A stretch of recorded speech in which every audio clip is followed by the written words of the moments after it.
It's gonna be a good one. It's gonna be a good one.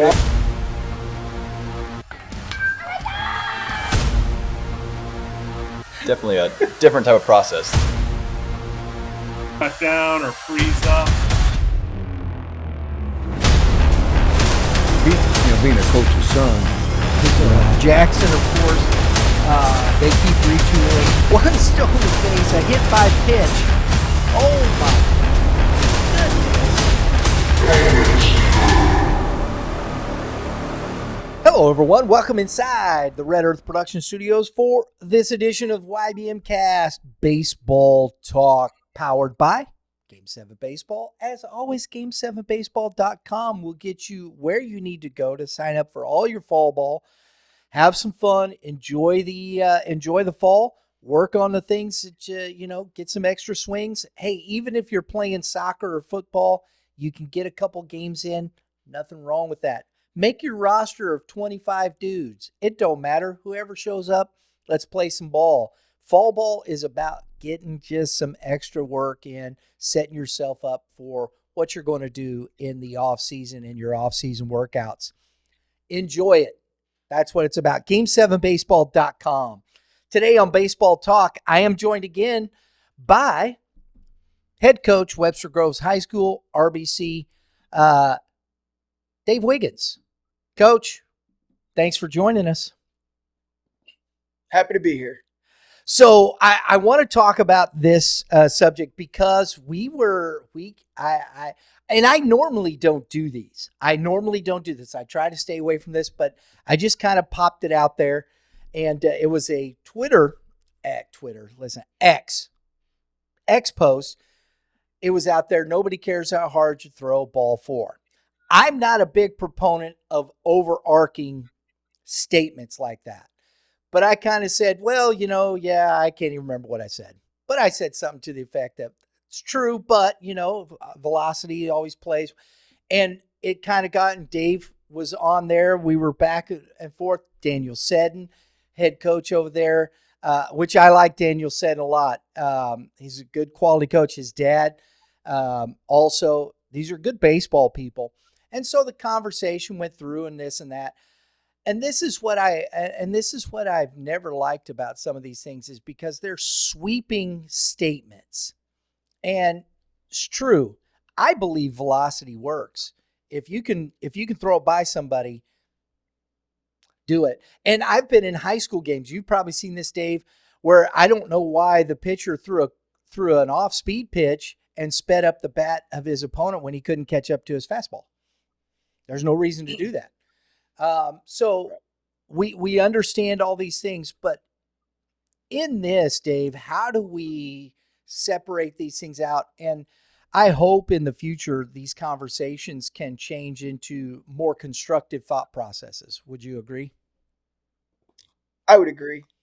Obviously, what you're telling a 17-year-old who's trying to get recruited by a college should be different than what you're telling an 11-year-old who's getting ready to pitch an 11U game. Obviously, that's the first thing. Like, unfortunately, there's so many people who care how hard you throw a ball for. There are so many, and most of them are going to control your collegiate career, your pro career, your high school career, what have you. The nature of that phrase is just to try to tell kids that strikes are important, which we all know strikes are important, right? At the same time, if I'm out there and I'm pitching and I'm walking guys and I'm throwing balls, the last thing I need to hear from someone in the stands or in the dugout is throw strikes. I'm literally out here trying to throw strikes. Like, maybe I should stop trying to throw strikes because maybe then I'll throw strikes. And I've actually had to yell that at a couple guys. I'm like, dude, stop trying to throw strikes. Throw it below the zone. Throw it above the zone. Throw it somewhere else. Because you throwing it over the plate, it's not going over the plate.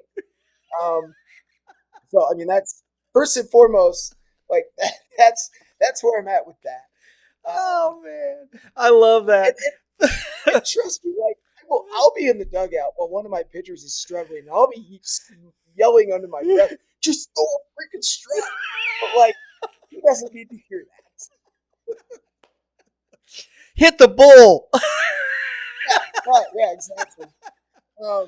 Oh man, but I mean, it's the messaging has to be different depending on who the kid is, what the kid's goals are, how old the kid is. What, like, yeah, if you want to pitch at Missouri State, you can't be a command guy at 82. Like, it ain't working. They're not even gonna Yeah, look at you. right. You could be 96 and have no idea where it's going and go to an SEC school for a year, get cut, end up in the portal, go to another school, get cut, end up in the portal. Like, you could have a long lasting career never being able to throw strikes. You could have a long lasting career being able to throw strikes and not being not being physically capable of throwing as hard as someone else. But I mean, velocity at the collegiate and pro level, there's a prerequisite. Mm-hmm. Like, you've got to get your foot in the door, and that that's why I hate that phrase. No one cares how hard you throw a ball for, because so many people care. Um, Yeah, but yeah, when you're working with a young kid, you know, throwing strikes should be at the forefront of that young man's thought process. I'm working with a new student who throws a lot of strikes. He's not a big kid. He's a great pitcher. He's got good spin. He doesn't throw very hard. He wants to throw harder. sure. That kid and I feel comfortable working on throwing harder with that kid because he already throws strikes. He's developed the skill of controlling the baseball. There's a skill to it. Mm-hmm. There's not much of a skill to throwing hard. Throwing hard comes with physicality. Some of it's God given. It comes with being able to move better, being able to move more efficiently and more explosively, where there's skill in that. However, the skill of pitching is commanding the ball, controlling the ball. And that's why you see pitchers like Logan Webb, and everybody uses Greg Maddux. There's pitchers out there, Kyle Hendricks, whose command is at the forefront. Their movement is almost unicorn like, and they're able to get the best hitters in the world out without throwing it harder than most of the league. But you look at Aaron Judge, who's had I don't know how many at bats against 100-mile-an-hour fastballs, but I read a stat where Judge has one hit in his career off of 100 or harder, and it was a CNI single through the left side. So you got to understand velocity does play to some extent. And there's organizations that literally tell their pitchers to throw the ball down the middle every pitch, no matter what pitch they throw. They're down the middle orgs. Throw your heater down the middle, the movement's going to take over. Throw your breaker down the middle, the movement's going to take over. And it's because those guys don't have the skill to aim to a location. To I mean, there's guys who want to throw an arm side fastball, into a left-handed hitter or away to a righty, that when they do that, they miss 6 feet outside. So those guys, if they aim middle, their movement's going to take over and take it to that part of the plate. Um, there's just so much that goes into being an effective pitcher, and velocity, unfortunately, is very important the older you get. Um, Right. and I, Especially I mean, I go, yeah, sorry. no, especially as you move into higher levels of baseball. If For you're sure. just playing out at the rec league and whatnot, whatever the case. But here, to your point, and I said this is before we started the conversation. It's always something that I've wanted with Youth Baseball Midwest to be is an opportunity to have a discussion, have these conversations, because there's so many kids out there, there's so many coaches, and for the you can never say everything. As like I said, I don't like sweeping conversation. I don't like sweeping statements because you put, and especially up on social media, because then it creates this diatribe of, oh, you just said this. Yes. The one thing that I always thought was good is when we started going back, we were talking, there was a lot of respect. I respect the people that, like yourselves, like I said, who work in that and they have an understanding of what's going on. I just think we take this overarching message too much and we're not looking at the individual. You've got a kid that's 5'10", weighs a buck 45, and he can pitch, and he gets out. You have different things that are going to happen. Is he going to grow? But his dad is 6'6". His mom is 6 foot. 9 times probably out of 10, that kid's going to end up being 6'4" or something, but you don't know when. You just don't. And that happens sometimes. I don't think, Dave, that we are allowing the player to develop physically in that natural progression. We're trying to force it. And honestly, from what I've heard and just listening to different people, I think this is why some of these things have become, I think, a very derogatory in the sense of not that people are meaning it, but derogatory in the sense that I think it's hurt a lot of players. The injuries are happening because you're trying to do something beyond your physical ability rather than starting here and allowing yourself to grow physically into what you're going to be. And it's tough because everybody wants to get recruited, but there's a place to play baseball if you really want to continue to work to get better. Nobody wants, I think, to take the hard road. Everybody wants to get to that fast road, throw 96, and I'm going to go to big time U. And I think we got to slow that roll because that's a very small percentage of kids at the 17, 18-year-old level. I think the majority of kids are down here, but you don't know which one of those kids are going to at some point peak when they're 19 or 20 or get to that place. And all of a sudden, their skill level, as you talked about with the control of the baseball, starts to match a velocity of 88 to 90 miles an hour. And, oh, now we have something. And I think that to me is where the conversation, I think, has to get back to a little bit more. My thoughts. No, I couldn't agree more. You just look at the past 10 years in St. Louis. The harder throwing pitchers in our area, some of them logged so few innings in high school, either because they couldn't throw strikes or they got hurt. They're committed to power schools. They go to those schools for a semester, a year, then they're at another school, then they're here, then they're there. Then, yeah, I mean, there's so many that just never panned out. And unfortunately, the dude that throws 94 in high school, whether he can throw a strike or not, he's going to get an opportunity to play power four baseball because someone with a radar gun who coaches at one of those schools is going to fall in love with the arm action, how he moves, how hard he throws, and they're going to think, yeah, we could teach that kid how to throw strikes. I just don't think it's that possible to turn a career 50% strike thrower into a 65% strike thrower. It's hard to do. It's much easier to take a young man who throws 90 and make him throw 98. It's much easier to take a man who throws 82 and help him throw 88. Like because you can increase your size, your physicality, the how ballistically you move.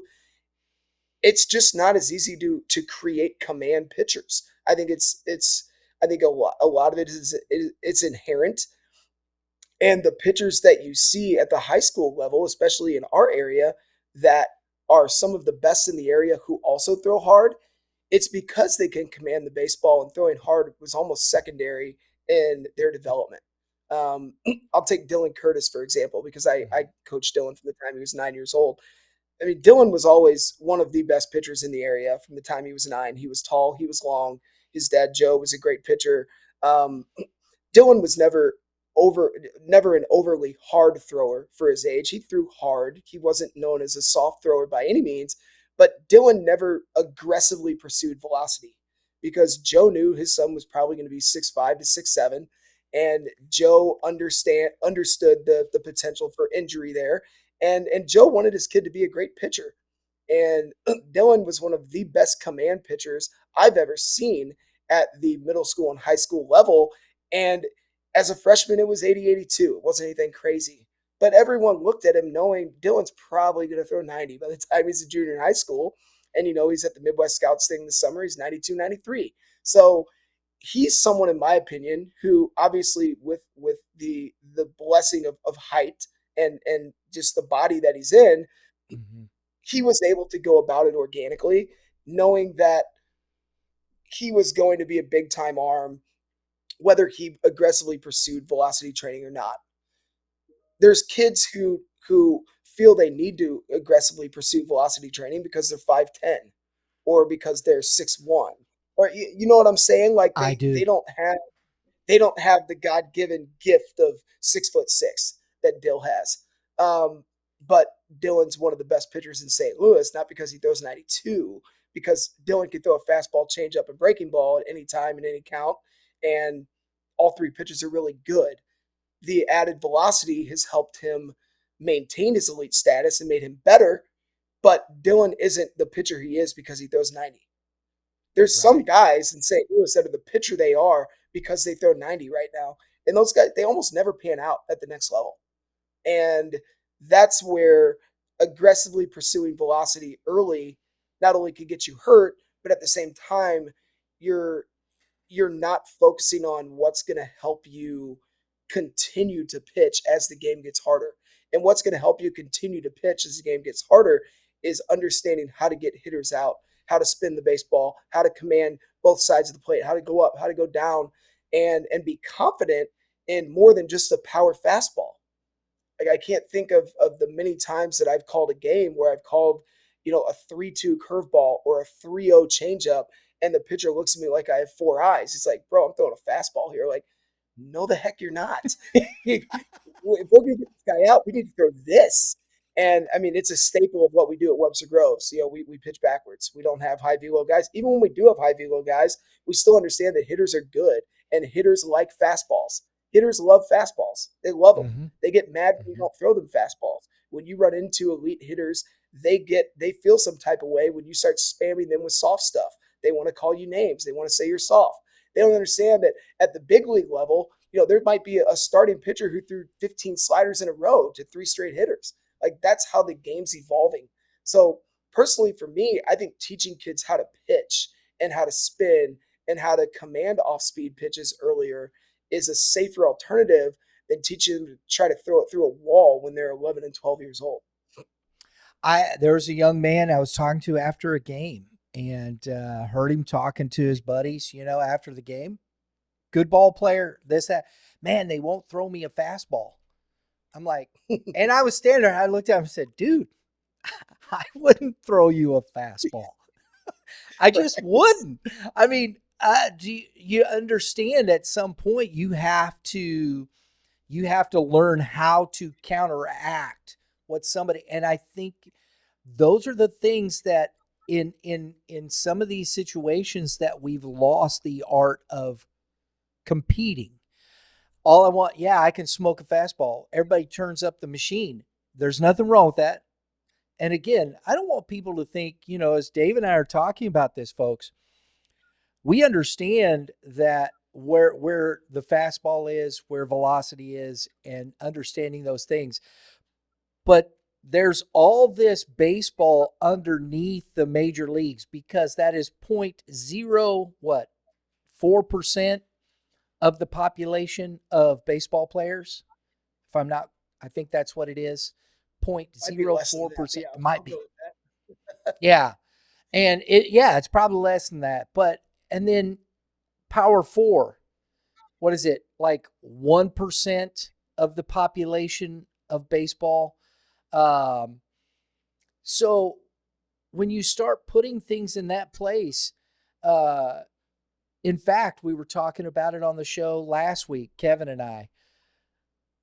It was UCM, Division II school, probably one of the best programs in the country over the last, 25 years. Had three guys drafted from UCM, which was the most in the state of Missouri.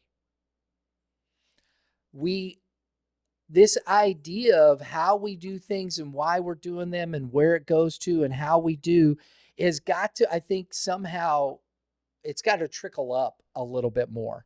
It's not, yeah, we understand trickle down, but that trickle down from the major leagues doesn't work at 10, 11, and 12U. You've got to, I think we have to change that thought process a little bit. I think it matters where you throw ball four at 10 and 11U because this young man, he's throwing it the best of his ability. And Dave, this blew me away. I was talking with Gonzo Gonzalez. He is the pitching director for Mackensites. And I think I've said this to you before. He was on the show and he says, your tendons don't fully develop till you're 26 years old. And I went, what are we doing? And so I think these things are important. So why? And all the kids are like, oh man, your elbow's falling apart and whatnot. Well, yeah, because you're trying to teach this kid to throw above his physical ability to hold his body together.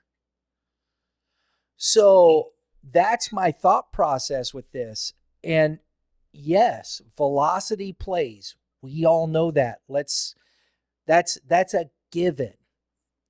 But it's how we're developing this process to that point and allowing these kids to I think this is what would change the injury part of this to an extent. You're never going to take injuries away completely. But do you have Right. a 10-year-old, 11 and 12-year-old, like you said, can they throw a changeup or a curveball? Do they know how? Can they command that, spin it? What? Let's look at some spin rates. I'll tell you what, I got some kind of chubby fingers, right? But as a pitcher, you want some of them long, lanky fingers, don't you? Yeah, for sure. And that's I mean, you see youth pitchers throwing their fastballs with three fingers because they literally don't have a hand big enough to throw it with two fingers, right? Um, but yeah, I feel like off speed pitches at a young age get a negative connotation because of the old belief that throwing curveballs early hurts your elbow, throwing sliders early hurts your elbow.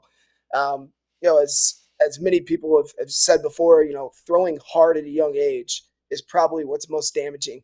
And usually the kids that throw hard at a young age, they're used more than the kids that don't because they win more games. Um, Throwing 25 pitches on Friday and then throwing 40 on Saturday and then closing out the Sunday game so you can win a gold ring it's the worst decision you could make for your son. Throwing stressful pitches one day, having 1 day's rest, and then doing it again. I much prefer 80, 85 pitches in one outing. Um, taking into account stressful innings versus non-stressful innings, taking into account, how many pitches the kid threw the weekend before. I mean, there's no magic number. Everybody uses 100, right? But if I threw 100 pitches in a game pitches 100, I probably threw a total of 160 to 170 in a day because I had warm up pitches, I had in between inning pitches. Like I threw way more pitches than 100 pitches. Obviously, game pitches probably have a little bit more stress because of the thrills of competition.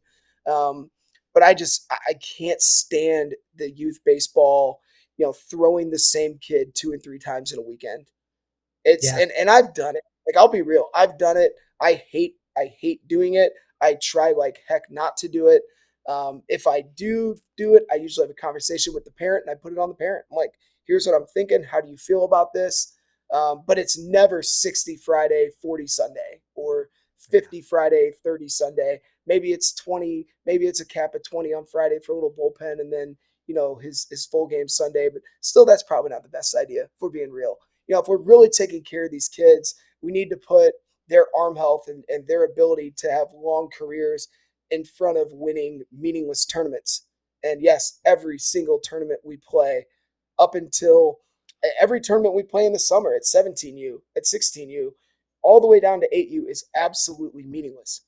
The coaches that are recruiting your kids at 16, 17U, they usually leave by the time bracket play starts because they know all the good arms through in pool play, and that's who they're there to see. They're there to see the good arms, and then they're out because they don't want to watch hitters face bad arms and they don't want to watch bad arms throw. So bracket play to me at the high school level is pointless. It's absolutely ridiculous. Play your 4 or 5 games, know what your rotation is, and roll. Bracket play at the youth level is sure it's fun, like let's win a trophy, cool, whatever. But at the end of the day, whether you won a 13U single A, double A, triple A major world championship, it doesn't matter. It doesn't matter.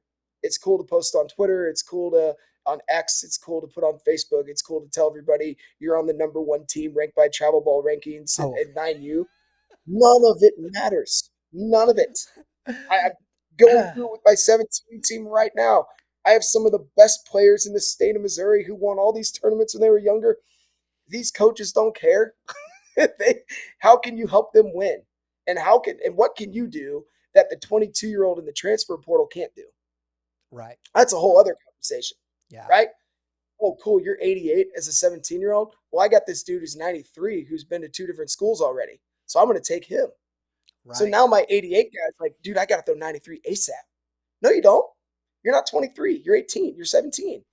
So that's another thing that I think is fast tracking the development is now not only are we doing it at the youth levels, now these poor high school kids who throw plenty hard for high school baseball, who throw Yep. plenty hard to get recruited, feel like they have to throw even harder if they want to play at the level at which they desire when they go to college. And Yeah. it's a slippery slope, and it's not good. It's not good. And, It's to your point, the adults in the room gotta man, we gotta start making better decisions for these kids. when you start talking about, I've had people ask me, "You could do any rankings for No, that's the worst thing ever. And they're the number one ranked 9U team in the country. No, no, there's no such thing. There is no such thing. Listen, I'm doing high school rankings, and you know how hard it is to do that, and to So hard. really just to put, no. I'm not ranking players. I'm just ranking teams, and you have these kids. I would never want like a Kevin Mulder job or whatnot. That's all projectable Yes, stuff and such things. a hard job, man. Oh man, His job's no, so hard. no, thank you. Yeah, It just, like I said, I think we, coming back to these things, you know, it's provocative. We love to be provocative. We've seen people on X and Instagram and Facebook and the socials. You get the things you put that. Honestly, we don't do that here, and it's probably been detrimental to us in our growth because I don't try to shock anybody. I don't like it. I really don't. I think there's better ways, and I think we should get away from those things because if you're going to have honest conversations, and I think one of the things that I appreciate about you, you've said some things here that I know people don't agree with. That's okay, but the conversation is there. You can have that conversation. We can say, okay, why? What are we doing? And Dave, you know as well as I do, there's enough science out there right now that kind of show these things are real. Uh, you right. know, uh, with velocity and the things like that. I know a high school coach, his son ended up with a elbow injury, and he said, "I did everything right. I did everything right." The kid just threw harder than his body would Yeah, allow. sometimes you can do everything. You can do everything right. Your kid can move beautifully. You can limit his pitch count. You can limit you can not focus on velocity, but that young man throws harder than his body's ready for him to throw, and something's bound to break down. I mean, especially these younger kids, growth plates are going to separate, right? Yeah. Little league elbow is going to happen. Little league shoulder is going to happen. Mm-hmm. Could it be prevented? Maybe, but we don't know. We don't. We don't know. We So don't. I mean, that's the other thing is when you want to start diagnosing kids with certain injuries and blaming, people for it's social media is wild. It really is. And baseball social media is absolutely nuts. Um, it's entertaining, and It I can enjoy the be. break. I enjoy the break I get from it when my feed is mostly fantasy football.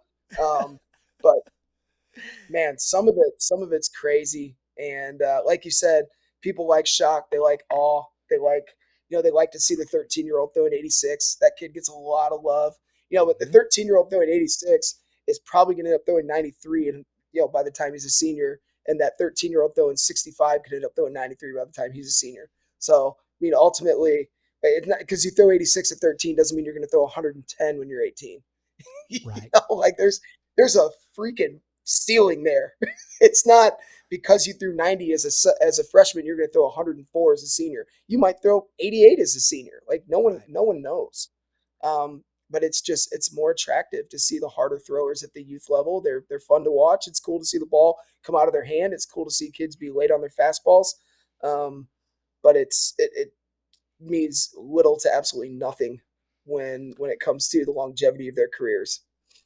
The last thing, here's we're talking about this, and just on the side of a high school baseball coach, and this is always the thing that's important to me with this conversation. And I think this is where Dad coaches. We need dad coaches. We need dad coaches that understand these thought processes and brings that, and not worried about the velocity, worried about those things. Do you know where your kids are going to play high school baseball?